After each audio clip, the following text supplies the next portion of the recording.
$1 billion investment have already been achieved or realized in the country. More than 5,300 megawatt power generation is up and running. And for the first time in Pakistan, 660 kV transmission line, which is a very long line, 880 kilometer, that has been developed and already implemented. Almost 3,500 megawatt of project are at the last stage of completion, and inshallah in next 3 to 6 months they will be up and running.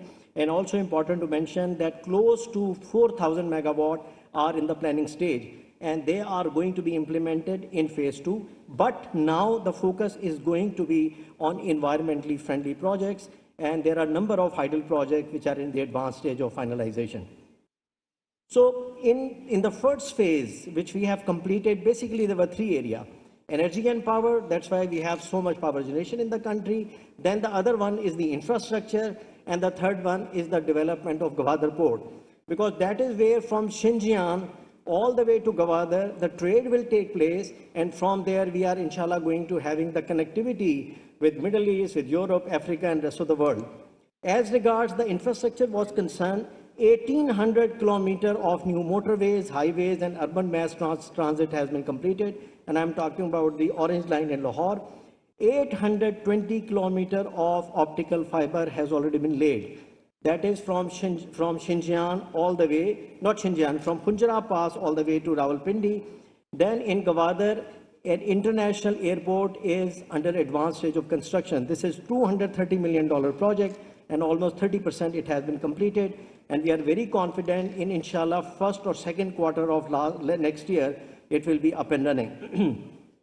Then the major upcoming infrastructure projects, you must have been hearing about ML1. This is the railway connectivity from Peshawar to Karachi. There have been some heads up, but alhamdulillah, in the last visit of Prime Minister, a lot of discussion has taken place, and I have recently heard from Chinese side that inshallah very soon it will also get into the execution. And then another very, very important project, Karachi Coastal Development Zone. It is a joint venture between KPT and CRBC of China. It is going to be bringing a paradigm shift in that area of Karachi, and very, very elaborate scope. And also one thing which is very important, and that is relocation of poor resident of Machar colony, and they will be relocated in very modern kind of residences. Then the other outcome in the industrial cooperation, I don't dwell too much time, because 9 special economic zones, although there are 22 special economic zones, but the economic zones which are under the purview of CPEC, there are 9, and out of those at the moment we are focusing on 5. 4 special economic zones, 1 each in province, which is Dhabeji, Rashakai, Allama Iqbal Industrial City, and Bostan and Quetta. But the very important one is the Gwadar Free Zone. The phase 1 was only 60 acres, but then the Prime Minister inaugurated the second phase, which is 37 times bigger than the phase 1, over 2,200 acres.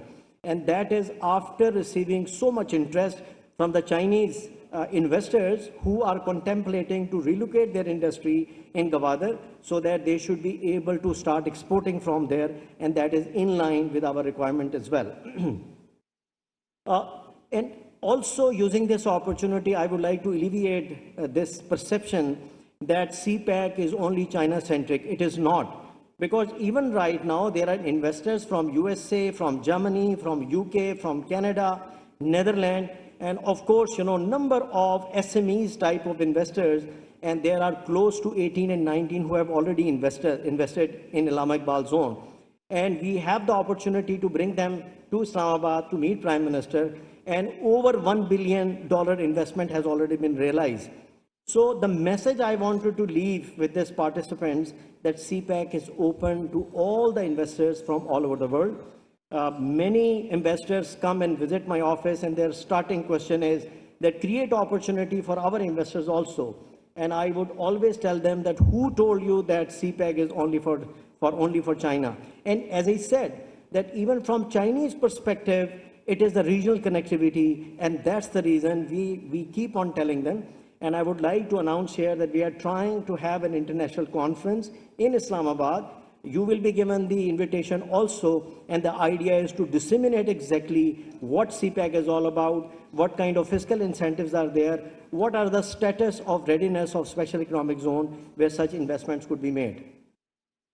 Moving on, given my 4 decades of corporate background, when I was given this opportunity, I really sat with my team, although I have a very limited team, and undoubtedly we work very closely with BOI, that we need to have a vision, and I would like to share that vision.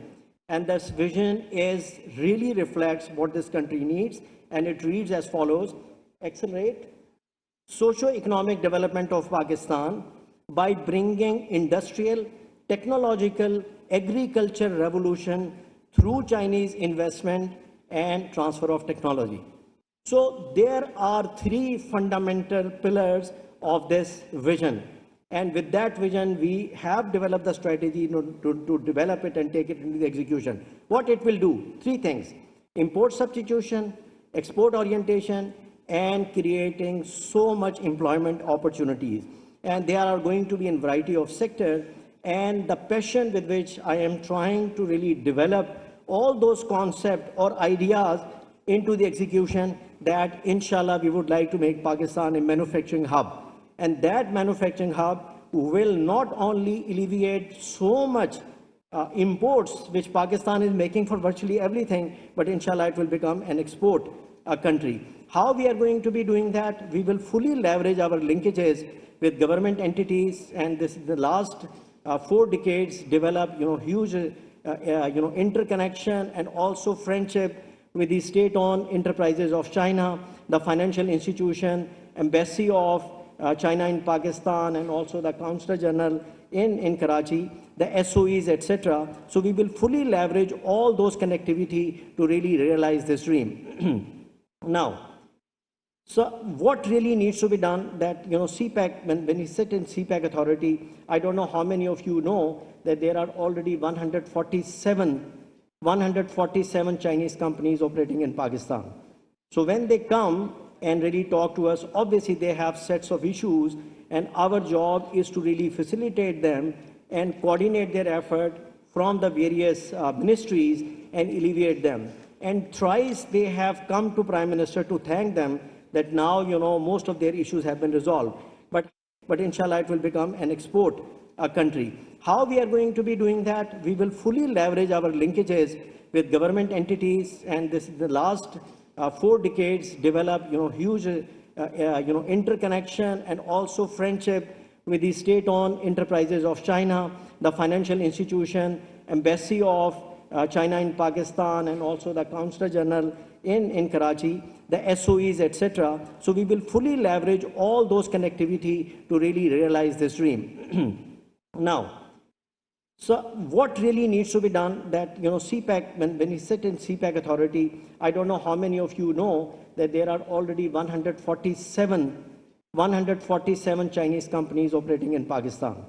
So when they come and really talk to us, obviously they have sets of issues, and our job is to really facilitate them and coordinate their effort from the various ministries and alleviate them. And thrice they have come to Prime Minister to thank them that now most of their issues have been resolved.